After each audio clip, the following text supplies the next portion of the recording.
उधार की बहू। दिखावा बहुत ही खराब बीमारी है। कहते हैं ना, जिसे दिखावे की बीमारी लग जाती है उसका कहीं कोई गुजारा नहीं है। एक दिन राधा पड़ोसी से कहती है वो क्या है ना, मेरी बहन आ रही है आज शाम को 2 घंटे के लिए। वो जो आपका सोफा है ना, काला वाला लेदर का वो ज़रा मैं अपने घर में रखवा सकती हूँ क्या? हाँ, पर बहन के लिए हमारे घर का सोफा क्यों? वो क्या है ना, मैंने उन लोगों को बताया कि ये सोफ़ा मैंने लिया है, तो मुझे क्या पता था कि वो घर ही आ जाएगी।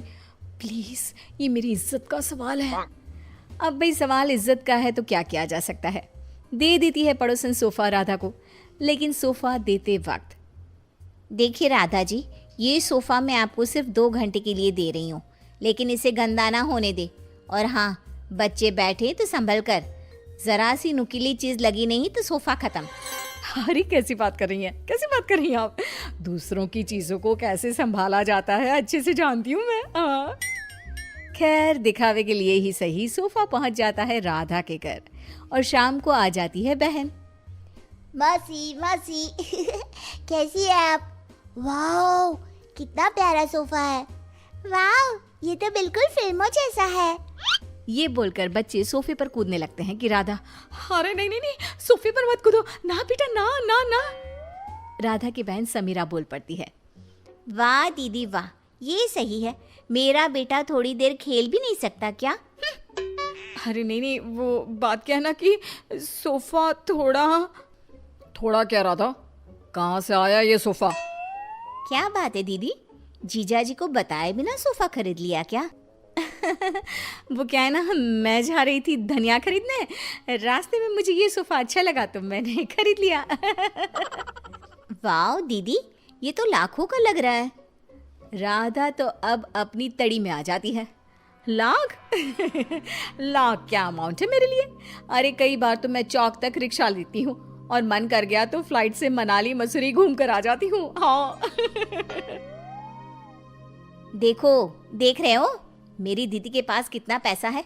जीजा जी कितना पैसा कमाते हैं कि लेने निकलती है 10 रुपए का धनिया और ले आती है लाख रुपए का सोफा। तभी पीछे से कुछ फटने की आवाज आती है। माँ। अरे अरे अरे, क्या हो गया बच्चा? सभी देखते हैं कि बच्चा जमीन पर गिरा होता है और उसके हाथ में सोफे का कपड़ा होता है। बच्चे ने सोफा फाड़ दिया होता है, जिसे देखते ही राधा बौखला जाती है।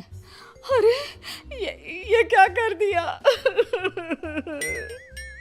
राधा को तो न जाने क्या हो जाता है, वो जोर जोर से रोने लगती है। अरे क्या हो गया? फट गया तो दूसरा ले लेना, फिर कभी मिर्ची धनिया लेने निकले तब ले लेना। क्या समीरा, कैसी है तुम्हारी दीदी? इतनी छोटी सी चीज के लिए ऐसे रो रही है जैसे खुद खरीदा सोफा नहीं, पर हम लोगों को दिखाने के लिए पड़ोसी से मांग लाई हो वो सोफा पटा हो। समीरा, क्या सच्ची? हाँ, वैसे मुझे याद आ रहा है, पड़ोसी के घर थोड़ी देर पहले ही ये सोफा उतारा जा रहा था। वैसे दीदी ये कर सकती है, उनसे यही उम्मीद है। लेकिन दीदी, ये तो मैं थी, आपकी छोटी बहन, मुझसे दिखावा करने की क्या जरूरत थी? मुझे माफ कर दे, मैं आपसे किसी का सामान लेकर नहीं आऊंगी। अरे अगली बार की छोड़ो, इस बार का क्या करेंगे? ये सोफा कैसे? जीजा जी, मैंने फैशन डिजाइनिंग का कोर्स किया है, मैं सोफा अभी ठीक कर देती हूँ, पता भी नहीं चलेगा कि ये कभी फटा भी था। बस फिर क्या था, समीरा सोफा ठीक कर देती है। सोफा पड़ोसन के घर चला जाता है, उसे कुछ पता नहीं चलता और राधा कान पकड़ती है कि वो अब से किसी का कुछ भी उधार नहीं लेगी। लेकिन फिर एक दिन राधा की सहेली, यार राधा, कितना वक्त हो गया, हम लोगों ने बात भी नहीं की, कैसी है तू? मैं तो मस्त हूँ, तू बता क्या चल रहा है, कहाँ घूम रही है? अरे कुछ नहीं, बहुत समय हो गया था तो सोचा तुझसे मिलने आओ। तो खाना बना लेना, मैं और मेरी ननद आएंगे खाने पर। और हाँ, मेरी ननद ना बहुत बड़े घर की है, तो थोड़ा स्टेटस देख लेना। हाँ।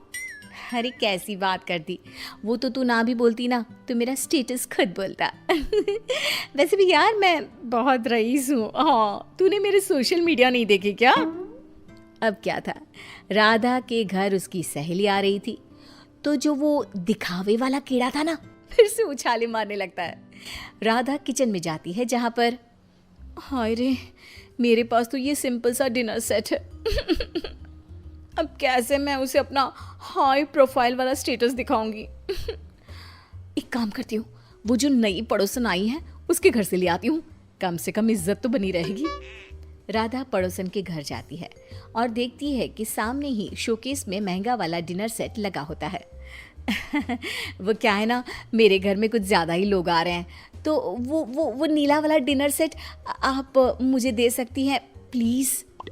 पड़ोसन नई होती है, मोहल्ले में जान पहचान बनाने के लिए बिना ज़्यादा बोले वो डिनर सेट तो दे देती है, लेकिन देते वक्त, आप ले जाइए, बस ये ध्यान रखिए कि ये रोम से आया है, मेरे पति लाए थे, तो लाखों का है ना? लो कर लो बात, वो तो देख कर ही लग रहा है। क्या है ना, मेरे पति भी विदेश का ही सामान घर पर लाते हैं। मेरे पास सेम टू सेम था, पर पुराना हो गया था ना, तो मैंने नौकरानी को दे दिया था। हाय रे, सच्ची? मेरा तो 10 साल हो गया, पर आज भी हाथ कांपते हैं किसी को देते। खैर, डिनर सेट लेकर राधा घर आ जाती है। मेहमानों के सामने प्लेट रखती है तो सहेली की ननद बोल पड़ती है, अरे ये डिनर सेट तो बहुत ही खास लग रहा है, कहाँ से लिया? रोम। रोम से लिया है, लाखों का है। यार सच्ची मानना पड़ेगा, तूने तो बड़ा स्टेटस मेंटेन रखा है, क्यों? तभी ये क्या, एक बार फिर किस्मत खराब, ननद के हाथ से प्लेट गिर जाती है और टूट जाती है। हे भगवान, ये क्या कर दिया। इट्स ओके, होता रहता यार, डोंट रिएक्ट सो मच, उसे बुरा लग जाएगा ना। अरे लगे बुरा, मुझे क्या है, ये प्लेट तोड़कर खाना कौन खाता है। पैसे निकाल, मैं कह रही हूँ निकाल पैसे। अरे कैसी बात कर रही है, लाखों रुपया है ना तेरे पास तो। हाँ तभी बोल रही हूँ कि पैसे निकाल, नहीं तो पुलिस को बुलाती हूँ। वैसे भी क्या बोल रही थी तू, बहुत पैसे वाली है ना ये, तो बोल लाख रुपए दे, फिर ही जाने दूंगी मैं इसे यहाँ से। खाया पिया कुछ नहीं, प्लेट तोड़ा लाख रुपए, चलो भाभी। सहेली की ननद क्या करती, पर्स में से पैसे निकाल कर दे देती है और वहां से चली जाती है। हाय रे, अब मैं क्या बोलूंगी पड़ोसन को। तभी राधा का बेटा, माँ ये देखो, मैंने वो टूटी प्लेट कैसे फेविक्विक से जोड़ दी, लगे नहीं रहा ना कि ये कभी टूटी भी थी। राधा प्लेट देखकर खुश हो जाती है। वो बच्ची को प्यार करती है और भागकर डिनर सेट पड़ोसन को दे आती है और घर आकर नोट गिनती है। क्या सोचा था, हर कहानी के अंत में सबक ही मिलेगा।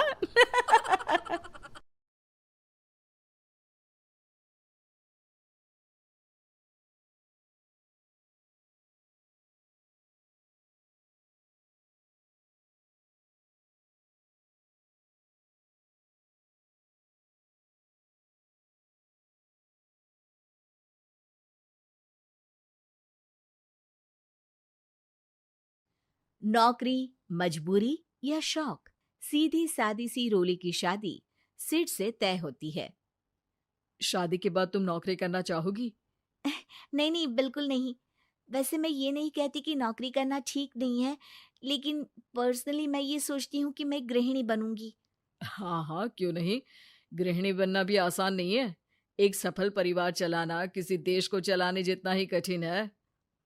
रोली को सिड का साथ और बात दोनों अच्छी लगती है और फिर वो दिन भी आ जाता है जब दोनों की शादी हो जाती है।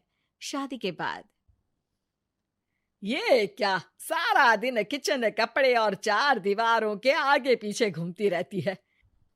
जा बाहर निकल कर देख, कितनी स्मार्ट लगती हैं वो औरतें जो नौकरी करती है। हाँ अच्छी तो लगती है सासू माँ, लेकिन मैं नौकरी नहीं कर सकती, मेरा मन घर के कामों में ही लगता है। अरे मेरी बेटी तो कमाती है, अपने को फिट भी रखती है और सास को भी खूब शॉपिंग करवाती है। अच्छी बात है ना सासू माँ, मैं तो जो है उसी में संतोष मान लेती हूँ, बरकत होनी होगी तो इसी में भी हो जाएगी। ये बोलकर रोली चली जाती है। एक दिन सास की सहेली घर आती है, जहाँ रोली उन्हें चाय के साथ कई तरह के पकवान बनाकर खिलाती है। अरे वाह, तेरी बहू तो बहुत गुणी है, कितना सब बनाकर ले आई। मेरी वाली तो ऑफिस से आकर 2 रोटी ही सेक दे तो समझो एहसान कर दिया। अरे ऐसा ना बोल, तेरे घर में 2 कार, 4 मंजिला मकान, और तेरे लिए जो वो अपने पैसे से साड़ी लाती है वो भी तो कितनी कीमती होती है। अरे मेरी वाली तो बस सारा दिन इन्हीं 2 कमरों को ताजमहल बनाने में लगी रहती है। सहेली चली जाती है।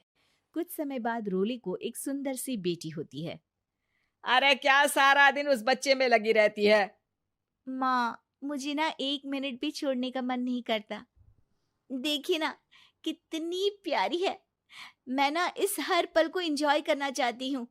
अरे हाँ हाँ, हमने भी बच्चे पाले हैं, हम भी जानते हैं कि कितने प्यारे होते हैं, और अपने बच्चे को बढ़ता हुआ देखना कितना अच्छा लगता है। लेकिन एक दिन अचानक और रोली, एक बहुत बड़ी घटना हो गई।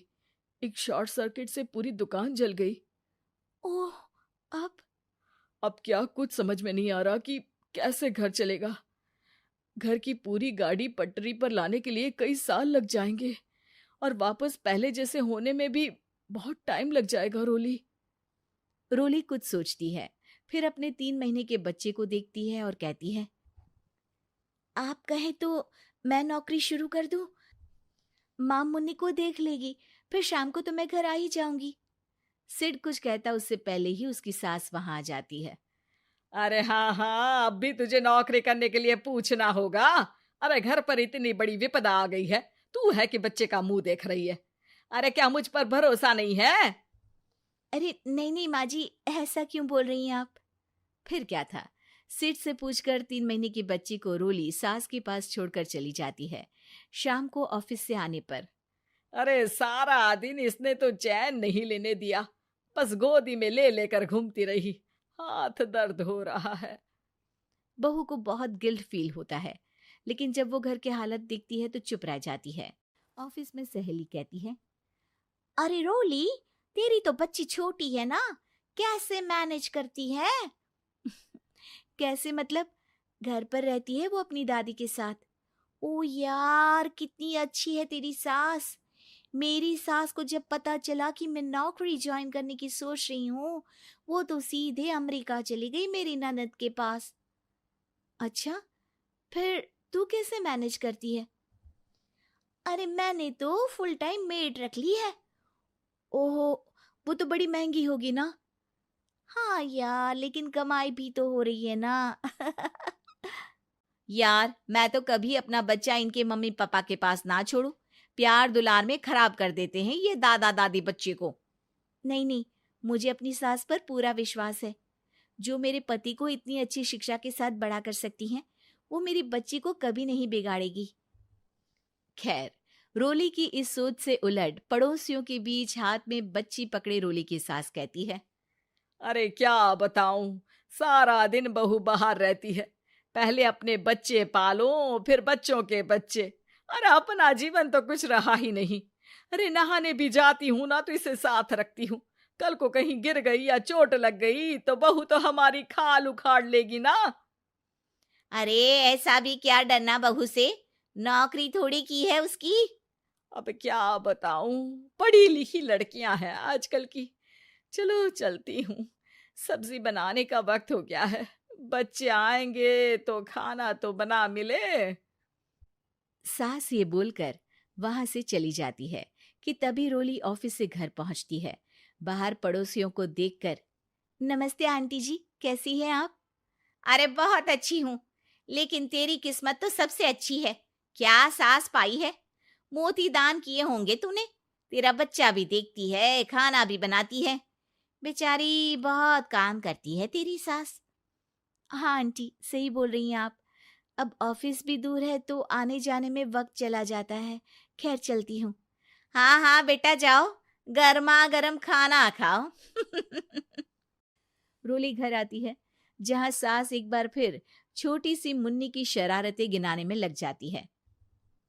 अरे आज तो इसकी वजह से मुझे 2 बार कपड़े बदलने पड़े। बार बार पानी गिरा दे रही थी। दोपहर में थोड़ा सोचा कि आराम कर लूं तो दूध के लिए रोने लगी। हाय, मैं तो परेशान ही हो गई। रोली को सास की बात अब कुछ अजीब लगती है, पर वो जल्दी से कपड़े बदलकर किचन में जाकर रोटियां बनाने लगती है। सारा महीना काम करने के बाद रोली को सैलरी मिलती है। वो पैसे लेकर सीधे सास के पास जाती है। माँ जी, ये मेरी सैलरी। आपने हर कदम में इस घर का साथ दिया। मैं नौकरी करने के पक्ष में नहीं थी। मैं तो अपने बच्चे को बढ़ता देखना चाहती थी। मैं थोड़े में भी खुशी थी। कभी मैंने आपको किचन में पैर नहीं रखने दिया था। घर की मुसीबत नहीं आती तो मैं कभी इन जिम्मेदारियों को आप पर पड़ने नहीं देती। अब सास समझ चुकी थी कि उसकी गलती कहाँ है।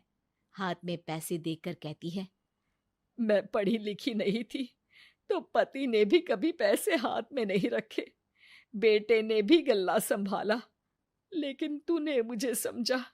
ये मेरा सम्मान है कि एक बहू होकर तूने पूरी सैलरी मेरे हाथ में रखी बेटा।